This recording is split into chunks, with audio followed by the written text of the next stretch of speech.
Assalamualaikum warahmatullahi wabarakatuh. Perkenalkan, saya Musika Aziza.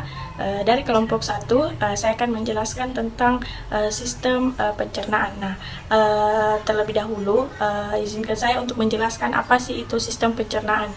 Nah, sistem pencernaan manusia adalah proses kompleks yang memungkinkan tubuh untuk menyerap nutrisi penting dari makanan yang kita konsumsi. Ini mencakup serangkaian organ yang bekerja sama untuk memecah dan menyerap bahan-bahan penting bagi kesehatan dan pertumbuhan kita.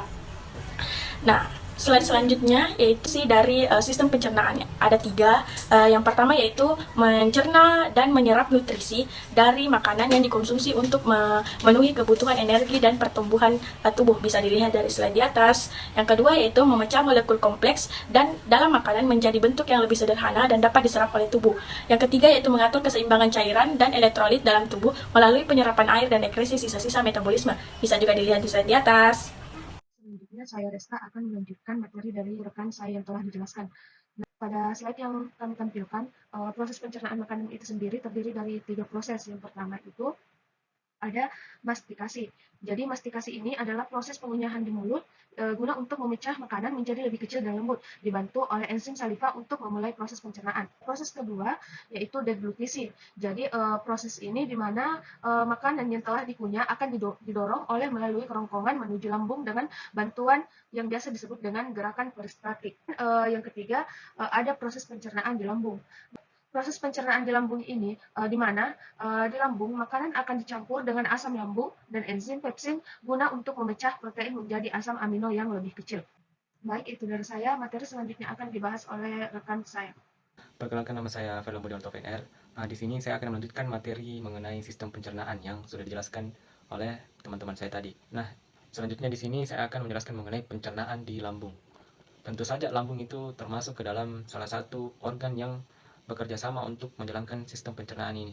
Nah, yang perlu kita ketahui teman-teman bahwa lambung itu berbentuk seperti huruf J dengan 4 bagian utama, yaitu kardiak, fundus, badan, dan pilorus.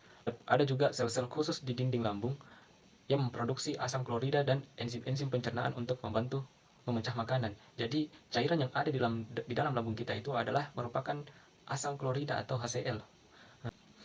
Kemudian perlu juga kita ketahui teman-teman bahwa sistem pencernaan itu mempunyai gangguan dan penyakit. Di materi ini ada 4 yang dijelaskan. Yang pertama itu gangguan pencernaan umum. Yang umum itu seperti konstipasi, diare, MA, dan sindrom usus irritable. Ini dapat mengganggu fungsi sistem pencernaan dan menyebabkan ketidaknyamanan. Kemudian penyakit yang kedua yaitu penyakit akut.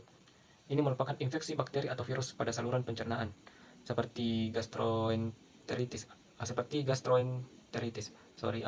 Nah, ini dapat menyebabkan gejala seperti mual, diare, dan dehidrasi. Kemudian penyakit yang ketiga yaitu kronis. Penyakit kronis seperti Crohn, colitis ulceratif, dan kanker usus besar yang dapat menyebabkan peradangan, perdarahan, dan perubahan fungsi organ pencernaan. Ada juga penyakit seperti obstruksi dan luka. Obstruksi dan luka ini biasanya seperti sumbatan usus atau perforasi atau perdarahan internal yang dapat terjadi akibat penyakit, cedera, atau komplikasi prosedur medis. Jadi itu tadi teman-teman materi yang bisa saya sampaikan mengenai proses pencernaan yang terjadi pada lambung, usus halus, dan usus besar, dan ada juga gangguan dan penyakit sistem pencernaan. Kurang lebihnya mohon dimaafkan, saya akhiri. Wabillahi taufiq wal hidayah. Wassalamualaikum warahmatullahi wabarakatuh, dan sampai jumpa.